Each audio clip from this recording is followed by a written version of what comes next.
experiment in how to astral travel. Astral traveling is a wonderful but potent first step on the journey. It allows for the strong potential of heavy development of visualizations. Additionally, it allows full embodiment of the senses through non-physical means.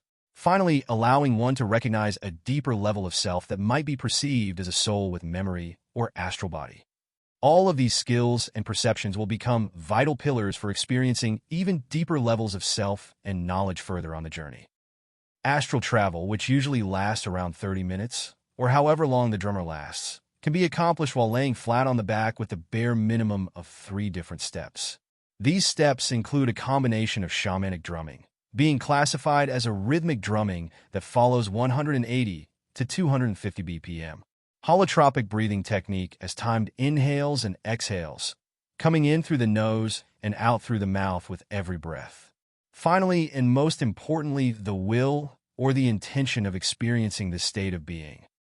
At the beginning of the holotropic breathing technique, while breathing in, one focuses on pushing out the bottom of the stomach to expand the lungs to their full potential. Starting out with 10-second inhales and exhales until one is comfortable and is ready to go further. Next, moving to 9-second inhales and exhales until one is comfortable and ready to go further, into 8-second inhales and exhales. This pattern continues all the way down to 2 seconds. Then once one is comfortable and is ready to go further, one then starts the same pattern but going back the other way entirely, slowly leading to a full 10-second inhale and exhale. Once one is comfortable with that pattern of breath, they then turn their focus to the physical sensations and to the mind. When both the holotropic breathing and the drumming are used together, the particular breathing technique acts as a catalyst to fully involve the physical sensations into the new environment you'll be entering, the astral plane, while the drumming acts as a vehicle to carry you there. It is highly recommended that such experiences are done in comfortable environments, such as a private room with a bed, or floor cushions where one's work will not be interpreted. Once the drumming is activated and you're at the end of the breathing pattern, one then focuses on the remaining physical sensation and then the mind. Even though one goes through the act of leaving the body, one still has an experience of the bodily senses through this new perspective.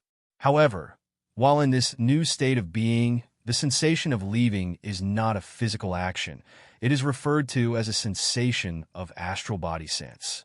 Now, after having reached the end of the breathing pattern, one uses both the physical senses and the will of mind to go through the mental action of sitting up from whatever position they were lying in previously. The key being without actually moving your muscles. From this sitting perspective, one's attention is fully directed towards experiencing this new position in the room one resides in, as in assuming the physical feeling of naturally being in that position. Presumably, one's placement in a room would be on top of a bed or ground roll. In such cases, one would then swing both legs off the structure. Again, using both the physical senses and the will of mind to complete this action. Next, pause for a second and take as long as necessary to accept this new position and perspective in the room. Once stable, one then stands up, again, using both the physical senses and the will of mind to complete this action.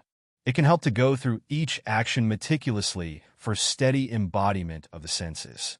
The next and final movement is arguably the most important, as one then promptly turns around to look downwards and accept this new perspective you are certainly experiencing.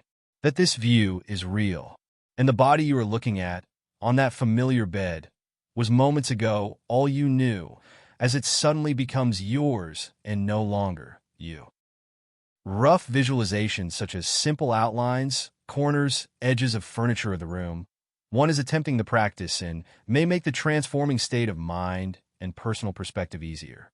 Now one can choose to visualize their position in the room, changing slowly as they begin to sit up, from quarter position, then slowly to half.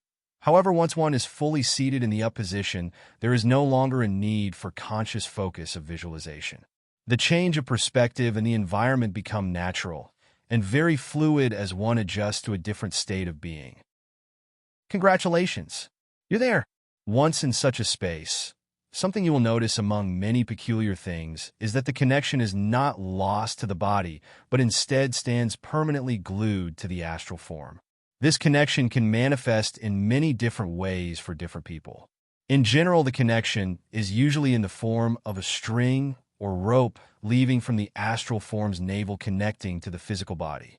This is an extremely useful tool, as when in such a space, whenever one desires or needs, this rope can be used to find your way or bring you immediately to the room of your body in safety. Meeting positive guides in astral form can be another incredibly useful tool when first traversing the magnitude of the collective unconscious. Additionally, when in such a space for assistance to better establish the vividness of the experience, one may interact with their surrounding environment through touch. It helps to really focus on the thing that you are touching and then to really embrace it. There are many helpful things one can learn in the astral plane. This may include meetings with guides and strong experiences that allow for strong developmental learning. However, really all you need is the first three things that were stated, such as strong visualization, embodiment of senses, and recognition of soul to progress to the second step of the journey.